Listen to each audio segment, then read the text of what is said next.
Hello everyone, ये है genetics का सेकंड वीडियो।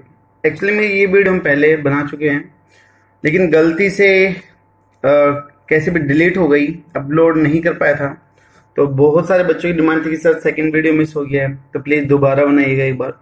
तो मैं एक बार फिर से इसको फटाफट रिवाइज करके ये वीडियो कर देता हूँ, ठीक है। हमने फर्स्ट वीडियो में पढ़ा था इंट्रोडक्शन ऑफ जेनेटिक्स, क्या होता है, इनहेरिटेंस की बात करी थी, हेरिडिटी की बात करी थी, वेरिएशंस की बात करी थी हमने, ठीक है। और जो हेरिडिटी और वेरिएशन का कॉम्बिनेशन है उसको हम क्या बोलते हैं, जेनेटिक्स बोलते हैं, ठीक है। उसके बाद में हमने बोला था कि जितने भी जेनेटिक्स में काम है उन सभी को हम तीन टाइप्स में डिवाइड कर देते हैं according to our comfort. The first one is the pre Mendelism, second one is the Mendelism and the third one is the post Mendelism, ठीक है। तो हमने फर्स्ट और सेकंड वीडियो में से बात करनी है किसकी, प्री मेंडलिज्म की बात करनी है। फर्स्ट वीडियो हम पढ़ चुके हैं, बना चुके हैं, तो प्लीज इस सेकंड वीडियो को देखने से पहले आप एक बार फर्स्ट वीडियो जरूर देख लेना, ठीक है। प्री मेंडलिज्म में हमने बोला था कि जितनी भी थ्योरी जो मेंडल से पहले आई थी उन सभी को हमने प्री मेंडलिज्म थ्योरी बोला था। उन सभी थ्योरी को हम एक साथ में थ्योरी जो ब्लेंडिंग इनहेरिटेंस भी बोलते हैं। ब्लेंडिंग का मतलब होता है मिक्सअप करना, कि जो माँ बाप के कैरेक्टर हैं वो बच्चों में क्या हो जाते हैं, जाके मिक्सअप हो जाते हैं। तो इसलिए उनको क्या बोला गया था, ब्लेंडिंग इनहेरिटेंस बोला गया था, कि दोनों पेरेंट्स के कैरेक्टर बच्चे में क्या हो जाते हैं, मिक्सअप हो जाते हैं। That's why they are collectively known as the blending inheritance. जितनी भी थ्योरी थी उन सभी ने ब्लेंडिंग के ऊपर बात करी थी। सभी का मानना था कि जो कैरेक्टर वो क्या होंगे, मिक्सअप होंगे, ठीक है। फर्स्ट वीडियो में हमने तीन थ्योरी डील कर ली थी, एक बार वो भी देख लेते हैं फटाफट। पहली थ्योरी थी moist vapour theory, that is given by the Pythagoras, ठीक है।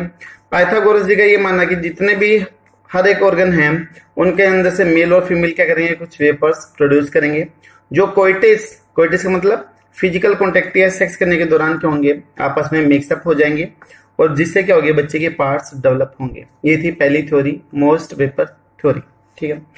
दूसरी थ्योरी थी fluid theory, given by the Empedocles. इनका भी कुछ ऐसे ही मानना था कि मेल और फीमेल बॉडी से क्या होगा, फ्लूइड निकलेगा, ठीक है, कुछ फ्लूइड निकलेंगे और वो क्या होंगे, मिक्सअप होके एम्ब्रियो की फॉर्मेशन करते हैं। जहां पर भी फ्लूइड प्रॉपर्ली मिक्सअप नहीं हो पाएगा तो वो पार्ट कैसा होगा, डिफेक्टेड होगा या फिर डिसअपियर हो जाएगा, यानी कि बच्चे के अंदर क्या जाएगी, अब नॉर्मल आ जाएगी, ठीक है। तो each body part will produce some fluids which get mix up and the use for the formation of the embryo, यानी कि जो फ्लूइड है वो बनेगा और आपस में क्या होगा, मिक्सअप होगा। Any defect in the mixing of the fluid result of mixing of the characters of one parent और द बोथ, ठीक है। अगर फ्लूइड के मिक्स होने में कोई भी प्रॉब्लम आई तो एक या दो पेरेंट्स के कैरेक्टर के ऊपर इफेक्ट हो सकता है या फिर वो क्या हो सकते हैं, मिस हो सकते हैं, ठीक है। थर्ड वन है that is the reproductive theory given by the Aristotle.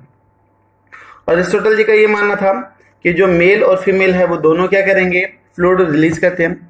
जो मेल फ्लूइड रिलीज करने लग रहा है that is highly purified reproductive blood, यानी कि जो ब्लड है वो हाईली प्योर फॉर्म के अंदर रिलीज होने लग रहा है, ठीक है।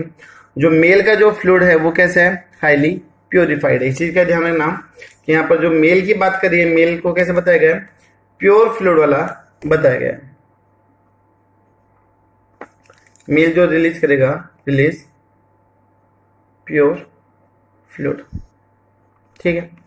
और जबकि जो फीमेल है वो कैसा करेगी, इम्प्योर ब्लड फ्लूइड रिलीज करेगी। जो फीमेल है दैट इज इम्प्योर ब्लड या फिर इम्प्योर ब्लड फ्लूइड रिलीज करती है, ठीक है। Female also produce the fluid which is impure, है ना, इम्प्योर होगा। And both reproductive blood get mix up, और दोनों के दोनों जो ब्लड से जो फ्लूइड बने हैं वो क्या हो जाएंगे, मिक्सअप हो जाएंगे या फिर कोएगुलेट हो जाएंगे। और कहां पर होंगे, ये फीमेल बॉडी के अंदर होंगे, जिससे क्या बनेगा, एम्ब्रियो की फॉर्मेशन होगी। ड्यू टू प्योरिटी और pure nature of the fluid in the male, जो मेल का फ्लूइड है वो कैसा है, प्योर है, तो इसकी वजह से एम्ब्रियो के जो ज्यादा चांस होंगे मैच करने के या फिर किसी पे जाने के, तो वो होंगे मेल के ऊपर। तो ड्यू टू प्योरिटी और pure nature of the fluid in the male, character of offspring or baby are more similar to the father. तो इसलिए बच्चे के जो ज्यादा कैरेक्टर हैं, जो ज्यादा गुण होंगे, वो किससे मैच करेंगे, फादर से ज्यादा मैच करेंगे। ये तीन थ्योरी हमने फर्स्ट वीडियो के अंदर पढ़ ली थी, ठीक है, जो साइट पे डाला हुआ है। अभी हमें बात करनी है सेकंड वीडियो जो हमारी मिस हो गई थी, हमें वो चीज यहाँ पर देखनी। ठीक है, जितना भी वर्क है वो हम सारा पहला यहाँ पे लिख चुके हैं, अभी सिर्फ हमें इसको यहाँ पे समझना है और डिस्कस करना है। ठीक है, तो फोर्थ थ्योरी आपकी आ गई है, that is pre formation theory. Pre का मतलब पहले, फॉर्मेशन का मतलब बनना। ठीक है, तो pre formation theory given by the Swammerdam. ठीक है, इन 1679 के अंदर स्वेंडर ने प्री फॉर्मेशन थ्योरी दी थी। प्री का मतलब पहले। तो इनका मानना था कि जो एग और स्पर्म होते हैं उनके अंदर बच्चे, ठीक है, जो ये बेबी है या ऑफस्प्रिंग है वो पहले से क्या होती है, ऑलरेडी प्रेजेंट होती है। ठीक है, छोटे से ऑफस्प्रिंग की फॉर्म में वो प्रेजेंट होती है, और जैसे वो इंटरक्रॉस करेंगे, जैसे फर्टिलाइजेशन होगा तो वो स्टिमुलस की तरह बिहेव करेगा, जो इस बच्चे को या ऑफस्प्रिंग को डेवलप करने में क्या करेगा, हेल्प करेगा। ठीक है, तो ऐसा माना गया था इस प्री फॉर्मेशन थ्योरी के अकॉर्डिंग। तो according to this theory organism already present in egg and sperm. जो ऑर्गेनिज्म है वो ऑलरेडी किस में प्रेजेंट है, एग या स्पर्म में प्रेजेंट है। इन्हें मिनिएचर फॉर्म, मिनिएचर का मतलब होता है छोटी फॉर्म या फिर रिड्यूस्ड फॉर्म बोलते हैं। तो मिनिएचर का मतलब आप बोल सकते हो स्मॉल या फिर रिड्यूस्ड, मिनिएचर या फिर रिड्यूस्ड बोलते हो। ठीक है, form undeveloped form known as the homunculus. ठीक है, तो ये इसको क्या बोला था गया था कि जो ये इसमें ऑफस्प्रिंग है, जो बच्चे हैं वो अनडेवलप्ड कंडीशन में है, मिनिएचर नेचर के है, इसलिए इनको क्या बोला था, होमोन्यूक्लियस बोला गया था। ठीक है, fertilisation is required to stimulate their growth. जैसे ही फर्टिलाइजेशन होगी तो इनकी ग्रोथ क्या हो जाएगी, स्टार्ट हो जाएगी, और जैसे जैसे डेवलपमेंट होगा, जैसे जैसे डेवलपमेंट होगा तो बच्चे का साइज बाद में बड़ा होता जाता है। ठीक है, तो उसके बाद में बोला गया कि जो स्पर्म है वो फर्स्ट टाइम किसने ऑब्जर्व किया था, एंटन वॉन लियोनहुक जी ने किया था। एंटन वॉन लियोनहुक ने आरबीसी सेल्स भी करी थी, पॉन्ड वाटर में जो बैक्टीरिया जो प्रोटिस्ट थे उनको भी देखा था, और स्पर्म की डिस्कवरी भी इन्होंने करी थी। ठीक है, दिस थ्योरी सपोर्टेड बाय या फिर advocated by the Malpighi and the Dalenpatius. ये दो साइंटिस्ट थे, मालपिग एंड द डेलिपेटियस, वो भी इस थ्योरी के फेवर में थे। उनका मानना था कि हाँ ऐसा ही होता है, जो ये थ्योरी ऊपर दी गई है प्री फॉर्मेशन थ्योरी वो बिल्कुल सही है, ये भी इनके फेवर में थे।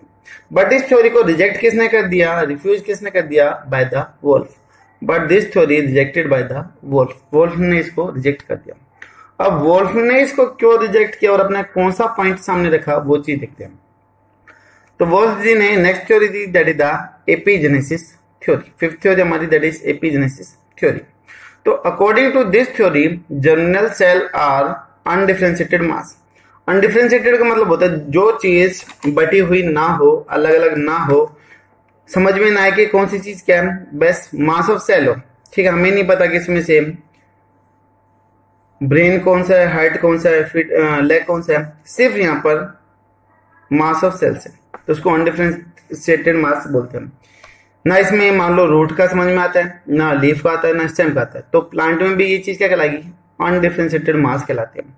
तो बहुत सारी सेल हो लेकिन उनके बीच में हम डिफरेंस ना कर पाए कि कौन सी चीज क्या है, तो वो कहलाती है अनडिफरेंशिएटेड मास कहलाती है। Which get develop after fertilisation step by step. और फर्टिलाइजेशन होने के बाद में जो ये अनडिफरेंशिएटेड मास है वो धीरे धीरे क्या करेगा, डेवलप होना, धीरे धीरे डिफरेंशिएट होना क्या करेगा, शुरू करेगा। तो get develop after the fertilisation step by step, यानी कि जो डिफरेंशिएशन होगा वो धीरे धीरे आगे की तरफ होता जाएगा। And such type of development इन्होंने द एपिजेनेसिस। तो इन्होंने बोला कि जो ऑफस्प्रिंग होती है, जो संतान होती है, वो पहले से बन के गैमेट में प्रेजेंट नहीं होती है, बल्कि मास ऑफ सेल होता है जो धीरे धीरे डेवलपमेंट के दौरान क्या होता जाता है, बनता हुआ जाता है। ठीक है, तो इस थ्योरी को बोला गया एपिजेनेसिस थ्योरी बोला गया। ठीक है, नेक्स्ट थ्योरी, सिक्स्थ थ्योरी हमारी that is theory of pangenesis, that is given by the Maupertuis, given by the Maupertuis. इन्होंने बोला कि जो बॉडी है ना, हमारी बॉडी में से छोटे छोटे माइन्यूट पार्टिकल्स निकलते हैं, दोनों से निकलेंगे, मेल और फीमेल से, और वो जाके क्या करते हैं, जुड़ जाते हैं, और किसकी फॉर्मेशन करेंगे, एम्ब्रियो या फिर जाइगोट की फॉर्मेशन करते हैं। ठीक है, कुछ जो पार्टिकल हैं वो डोमिनेंट होते हैं, यानी कि ज्यादा इफेक्टिव होते हैं, ज्यादा प्रभावशाली होते हैं, और दूसरे थोड़े से रिसेसिव फॉर्म में होते हैं, वो इतने ज्यादा इफेक्टिव नहीं होते हैं। तो जिसकी वजह से जो बच्चा है, जो ऑफस्प्रिंग है, वो एक पेरेंट के कैरेक्टर ज्यादा शो करते हैं। तो इस थ्योरी में क्या बोला गया, heredity is controlled by minute particles and these particles come from all body parts. यानी कि जो हेरिडिटी है वो छोटे छोटे पार्टिकल्स के द्वारा कंट्रोल हो रही है, और जो ये पार्टिकल्स है वो कहां से आ रहे हैं, हमारे हर एक बॉडी पार्ट से आने लग रहे हैं। And these particles get fuse and multiply there, ये जुड़ेंगे और लगातार क्या करेंगे, डिवीजन करेंगे। Some particles have dominant nature over the another, जो एक पार्टिकल वो डोमिनेंट होगा, दूसरा कैसा होगा, रिसेसिव होगा। मान लो एक बार फादर का कोई जो पार्टिकल है वो डोमिनेंट होगा, कभी मदर का डोमिनेंट होगा, ठीक है। एक्चुअली में अगर हम जीन के रिस्पेक्ट में बोले तो ये कॉन्सेप्ट सही बैठता है, लेकिन पार्टिकल की बात करें तो नहीं होगा, क्योंकि जब जीन आके जोड़ते हैं तो दोनों पेरेंट्स से आके वो जोड़ते हैं, बट एक पेरेंट्स में डोमिनेंट और एक में रिसेसिव है, तो एक पेरेंट के ऊपर वो कैरेक्टर ज्यादा मैच करता है। वो तब हम आगे पढ़ेंगे मोनोहाइब्रिड क्रॉस वगैरह, तो वहां पर ये चीज अच्छे से क्लियर हो जाएगी, ठीक है। अभी सिर्फ इतना ही देखते हैं। And that's why character of both parents get appear. इसी तरीके से दोनों पेरेंट्स के कैरेक्टर अपीयर होंगे, कभी एक फादर का डोमिनेंट जीन हो रहा है, एक मदर का, लेकिन जिसके ज्यादा डोमिनेंट होंगे उसके कैरेक्टर क्या करेंगे, ज्यादा मैच करेंगे, ठीक है। उसके बाद में जो ये थ्योरी थी पैंजेनेसिस थ्योरी, उसको थोड़ा सा मॉडिफाइड किया किसने, चार्ल्स डार्विन ने। उन्होंने इसमें एक दो बातें और ऐड कर दी। बोले कि every somatic cell and tissue of the body produce tiny particles. जो सोमेटिक सेल से दो तरीके की सेल होती है हमारी बॉडी में, एक तो होती है सोमेटिक सेल और दूसरी कौन सी होती है, जर्म सेल। तो बोला कि इसमें जो सोमेटिक सेल है वही क्या करेगी, कुछ पार्टिकल रिलीज करती है, फिर सिक्रेट करती है, और उन पार्टिकल को नाम दिया गया that is gemmule, GEMMULE, gemmule या फिर पेंजीन। पीछे हमने पढ़ा था पेंजिनेसिस थ्योरी, इसी वजह से पार्टिकल को क्या बोला गया, पेंजीन बोला गया। It contain both the parental and acquired character. इसमें पेरेंटल के कैरेक्टर भी होंगे और एक्वायर्ड कैरेक्टर, एक्वायर्ड का मतलब जो बाद में आए हैं उनके पेरेंट्स के अंदर, वो कैरेक्टर भी होंगे। And this pangene get control in the gametes and pass to the zygote. जो ये पार्टिकल होते हैं पेंजीन या फिर जेम्यूल, वो एक्चुअली में किस में इकट्ठे हो जाते हैं, गैमेट्स में, एग या स्पर्म में इकट्ठे हो जाते हैं, और वहां से किस में चले जाते हैं, जाइगोट यानी कि एम्ब्रियो के अंदर चले जाते हैं। And there these particles guide to form different part of the embryo और ऑफस्प्रिंग, और वहां पर जाके ये उस एम्ब्रियो या ऑफस्प्रिंग के अलग अलग बॉडी पार्ट्स बनाने के लिए क्या होते हैं, रेस्पॉन्सिबल होते हैं, ठीक है। तो डार्विन ने यहाँ पर इन पार्टिकल्स के नेम की बात कर दी थी कि पेंजीन और गैम्यूल्स वगैरह होते हैं, बाकी की बातें लगभग वही पहली थ्योरी वाली सेम थी। Next theory that is germ plasma theory given by the Weissman. Weissman का नाम काफी फेमस थ्योरी से रिलेटेड है, that is continuity of germ plasma. Weissman ने एक थ्योरी दी थी, continuity of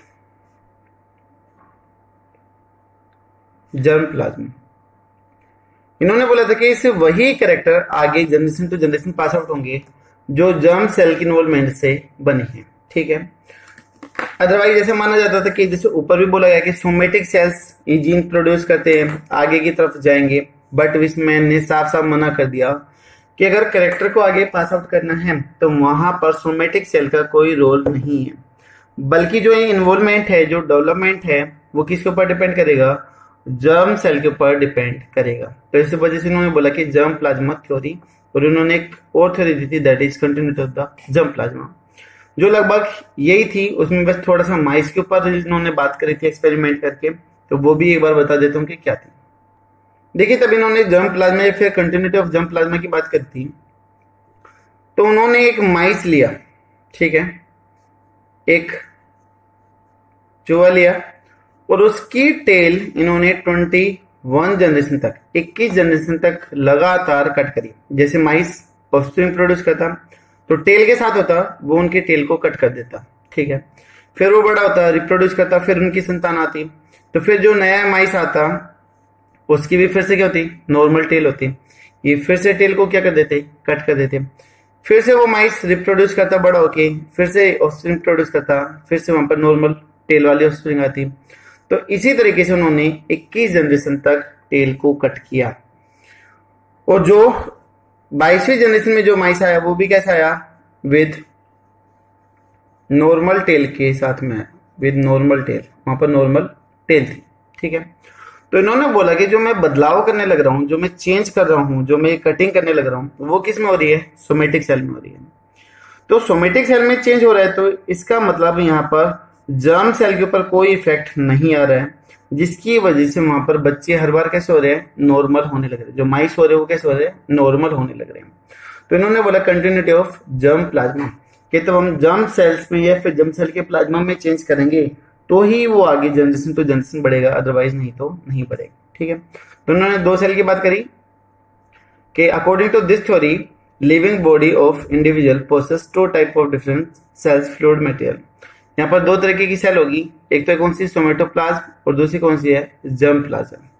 सोमेटोप्लाज्म does not participate in the formation of the germinal cells. जो somatic cell है वो जर्मिनल सेल बनाने के अंदर कोई भी इंपोर्टेंस नहीं रखती है, कोई भी रोल नहीं है। Somatoplasma will not transferred variation in the progeny. Somatoplasma के अंदर, सोमेटिक सेल के प्लाज्मा में जो भी चेंज आया है वो आगे प्रोजेनी के अंदर बदलाव लेने के लिए नहीं जाएगा, या फिर वो आगे की तरफ पास आउट नहीं होगा, ठीक है। Somatoplasma is mortal because it get die with the death of the organism. जो सोमेटिक सेल का जो प्लाज्मा है उसकी डेथ हो जाती है, जैसे इंडिविजुअल की डेथ होती है, तो उसके साथ में ये सेल भी खत्म हो जाती है, या इसके जीन भी खत्म हो जाते हैं। बिल्कुल सही है। जैसे मान लो किसी पर्सन ने टैटू बनवाया हाथ के ऊपर, पूरी बॉडी में कहीं पे भी टैटू बनाया, अब उस पर्सन की डेथ हो गई, क्या वो टैटू का डिजाइन उसके आने वाले बच्चे में जाएगा, नहीं जाएगा। तो सोमेटिक सेल में बदलाव हुआ था। मान लो ईयर बोरिंग है, हम कानों में छेद करवाते, भाई जो इंडियंस फीमेल है, गर्ल्स है, वो कानों में छेद करवाती है, ईयर बोरिंग करवाती है पीना के अंदर। लेकिन जो उनके बच्चे होते हैं वो तो विद नॉर्मल ईयर लोब के साथ में होते हैं, वहां पर कोई भी पोर, कोई भी छेद नहीं होते, ठीक है। इसी तरीके से नोज पिन की बात कर ले, वहां पर भी पोर क्रिएट होता है, तो क्या वो आगे पास आउट होते हैं, नहीं होते हैं। कुछ पर्सन अपने हेयर डिजाइन करवाते, स्ट्रेट करवाते, कर्ली करवाते हैं, कलर करवाते हैं, क्या वो आने वाले बच्चे के अंदर पास आउट होते हैं, नहीं होते। मान लो किसी का हाथ कट गया एक्सीडेंट में, लेकिन उसका जो बच्चा होगा वो तो नॉर्मल लिम्स के साथ में होगा। तो ये जितने भी चेंजेस आ रहे हैं वो सारे के सारे कहां पर आ रहे हैं, सोमेटिक सेल में आ रहे हैं। अगर जर्म सेल में बदलाव आया होता तो उनके आने वाले बच्चे के अंदर भी बदलाव जरूर आता। तो इसी को बोला गया है जर्म प्लाज्मा थ्योरी या फिर continuity of germ plasma theory, ठीक है। ये थी 7th थ्योरी। फर्स्ट वीडियो में हमने 3 थ्योरी पढ़ी थी, इस सेकंड वीडियो में हमने 4 थ्योरी रिवाइज कर लिए जो हम पहले पढ़ चुके थे, बट मिस होने की वजह से बाद फिर से रिवाइज करनी पड़ी। अब जितने भी थ्योरी थी ब्लेंडिंग इनहेरिटेंस, उनके ऑब्जेक्शन थे, यानी कि इनके विरुद्ध बहुत सारे साइंटिस्ट गए, जिनकी वजह से इनको नेग्लेक्ट कर दिया गया। हमने जो ये 7 थ्योरी पढ़ी है अभी तक प्री मेंडलिज्म के अंदर, इनमें से ना तो बोर्ड के अंदर कुछ पूछा जाता है और ना ही कंपटीशन एग्जाम के अंदर कुछ पूछा जाता है, ठीक है। एनसीईआरटी में सिर्फ नाम दे रखे हैं, एलिमेंट्री बुक वगैरह में दूसरी बुक में सिर्फ 3-4 थ्योरी दे रखी है, लेकिन फिर भी मैंने सोचा था कि भाई चलो जितनी भी थ्योरी एटलीस्ट कॉन्सेप्ट क्लियर हो कि क्या क्या है, तो वो चीज हमने यहाँ पर देख ली है। अभी हम बात कर लेते हैं यहाँ पर ऑब्जेक्शन ऑफ ब्लेंडिंग इनहेरिटेंस की बात कर लेते हैं, कि जो पहले प्री मेंडलिज्म में जो बोली गई थी कि ऐसे ऐसे कैरेक्टर मिक्सअप होते हैं, उनके अपोजिशन में, उनके विरुद्ध में, उनके अगेंस्ट में कौन कौन से पॉइंट गए या फिर कौन कौन से साइंटिस्ट गए वो देखते हैं। टेट पहला है, टेट of sex does not blend itself in the unisexual organ. अगर मान लो कोई एक सिंगल सेक्स का ऑर्गन है, क्या उसके अंदर कैरेक्टर कभी मिक्सअप होंगे? जैसे मान मैं बोलूं पार्थेनोजेनेसिस है, सिर्फ और सिर्फ फीमेल है, क्या वहां पर कभी कैरेक्टर मिक्सअप होंगे? लेकिन ऑफस्प्रिंग तो होने लग रही है, ठीक है, तो यहाँ पर नहीं होंगे। पार्थेनोजेनेसिस में अगर मैं बात कर दूं तो कंप्लीट और इनकम्प्लीट 2 टाइप होते हैं, मेल और फीमेल भी इवन अलग अलग हो जाते हैं, तो वहां पर वो कैरेक्टर कभी भी मिक्सअप नहीं होते हैं। फॉर एग्जाम्पल जैसे आपने मेल बी के अंदर पढ़ा होगा, male bee show the incomplete parthenogenesis, unfertilised egg से मेल बी की फॉर्मेशन हो जाती है, क्या वहां पर कभी कैरेक्टर मिक्सअप हुए? नहीं हुए, तो वहां पर कैरेक्टर मिक्सअप नहीं। दूसरा है डार्क और लाइट, मान लो 2 पर्सन, जैसे मेल है डार्क और फीमेल है व्हाइट, अपोजिट भी कर सकते हो, जरूरी नहीं कि बेचारे आदमी को हर बार डार्क कलर ही दिया जाए, फेयर भी हो सकता है। अगर उनको आपस में क्रॉस करवाया जाए तो संतान हमेशा कैसे आनी चाहिए? ब्रिटिश यानी कि मुलेटो या फिर इंटरमीडिएट गेहुए कलर की आनी चाहिए, ठीक है, इन दोनों का मिक्सअप आना चाहिए। बट कई बार ऐसा देखा जाता है कि अगर डार्क और लाइट है तो बच्चा कई बार लाइट कलर का हो जाता है, कई बार इवन डार्क भी होता है और कई बार इवन ब्रिटिश कलर भी हो जाता है। हम देखते हैं हमारे जितने भी सिबलिंग है, भाई बहन है, सगे भाई बहन है, उनमें से कुछ का कम्प्लेक्शन तो बहुत ज्यादा एक्सट्रीम फेयर होता है, कुछ का इवन ब्रिटिश भी होते हैं। भाई इस थ्योरी के अकॉर्डिंग तो सभी ऑफस्प्रिंग, सभी भाई बहनों का कलर एक ही जैसा होना चाहिए था, बट हम तो अपनी लाइफ में देखते हैं कि जो डिफरेंसेस है वो वहां पर दिखाई देते साफ साफ, तो इसलिए यहाँ पर भी क्या हुआ, फेल हुआ। ठीक है, तो इसका पोजिशन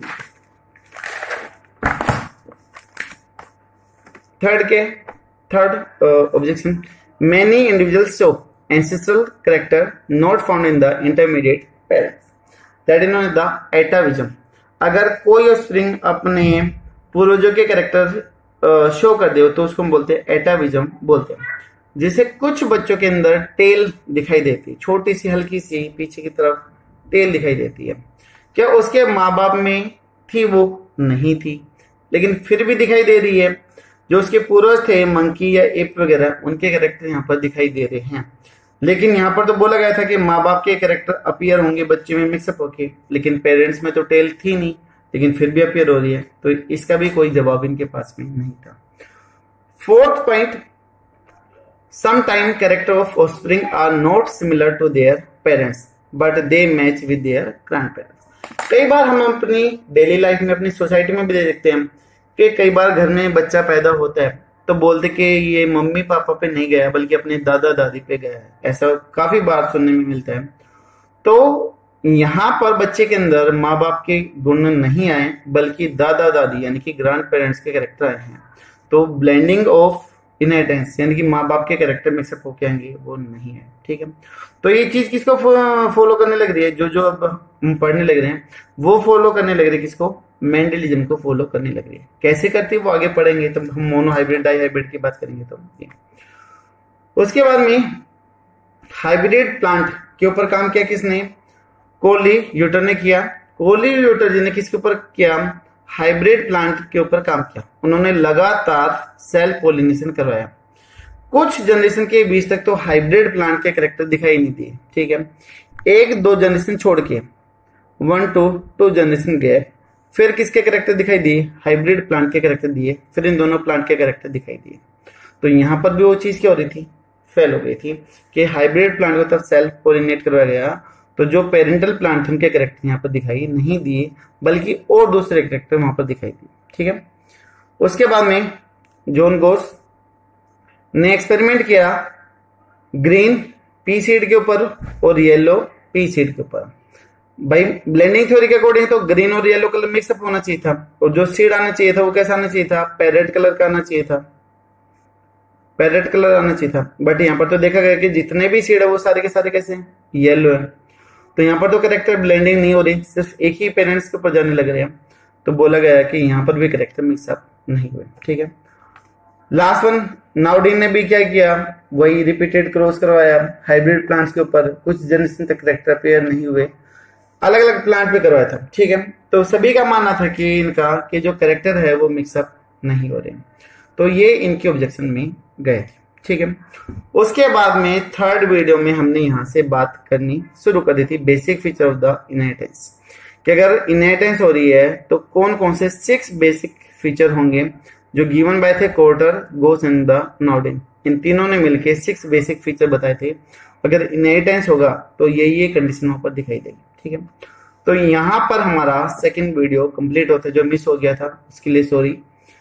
मैंने यहाँ पर रिवाइज कर दिया। प्लीज अगर आप लोगों ने नोटबुक बनानी शुरू कर दी हो और आपकी गलती से वहां पर ये वीडियो मिस हो गई हो, तो एक्स्ट्रा पेपर के ऊपर आप ये वीडियो है ना, जो आज का वीडियो था फ्रॉम मेन, यहाँ से प्री फॉर्मेशन थ्योरी, यहाँ से सेकंड वीडियो स्टार्ट है। आप ये 1-2 पेपर पे जितना भी काम है सारा का सारा नोट डाउन कर लोगे। 2.5 पेज है, तो वो काम आप नोटबुक में या पेज के ऊपर लिख के प्लीज उस थर्ड वीडियो से पहले अटैच कर देना। ठीक है, क्योंकि वहां पर गैप था जो गलती से रह गया था, वो मैंने कर दिया। प्लीज उसके लिए मैं सॉरी फील करता हूँ कि कैसे भी गलती से मिस हुआ तो, लेकिन प्लीज आप इस काम को छोड़े ना। ठीक है, जरूरी नहीं है, इंपॉर्टेंट नहीं है कंपटीशन या बोर्ड एग्जाम के लिए, लेकिन फिर भी हमें कुछ भी गैप नहीं छोड़ना। ठीक है, बोलते कि हम एग्जाम में वही चीज आती है जो हम नहीं पढ़ के जाते, तो हमें ऐसी कंडीशन रखनी नहीं है कि हम कुछ ना पढ़ के जाएं। अभी हमारे पास में टाइम है तो हम सारा कुछ फटाफट अच्छे से रिवाइज करेंगे, अच्छे से पढ़ेंगे। ठीक है, तो प्लीज जो भी आज पढ़ाया गया सेकंड वीडियो में यहाँ तक है ना, यहाँ तक है ये सेकंड वीडियो 9 दिन तक का। आगे थर्ड वीडियो है वो आपको आगे कंटिन्यू वीडियो मिलते रहेंगे। पीछे का जो है सेकंड वीडियो प्लीज लिख के पेपर वहां पर अटैच कर लेना। कुछ भी डाउट हो, क्योंकि आज रिटर्न वर्क पहले से था, सिर्फ मैंने समझाया, हो सकता है कुछ कमी लगी हो आपको। अगर कुछ भी कमी फील हुई हो तो प्लीज आप मेरे को मैसेज कर सकते हो व्हाट्सएप नंबर पर, या फिर कमेंट बॉक्स में जाकर अपने कमेंट अच्छे खराब जो भी हो, जरूरी कि अच्छे करो, इवन जो खराब है आपका जो भी सजेशन है आप वो भी मेंशन कर सकते हो, ताकि उसके ऊपर प्रॉपरली काम किया जाए। ठीक है, थैंक यू सो मच।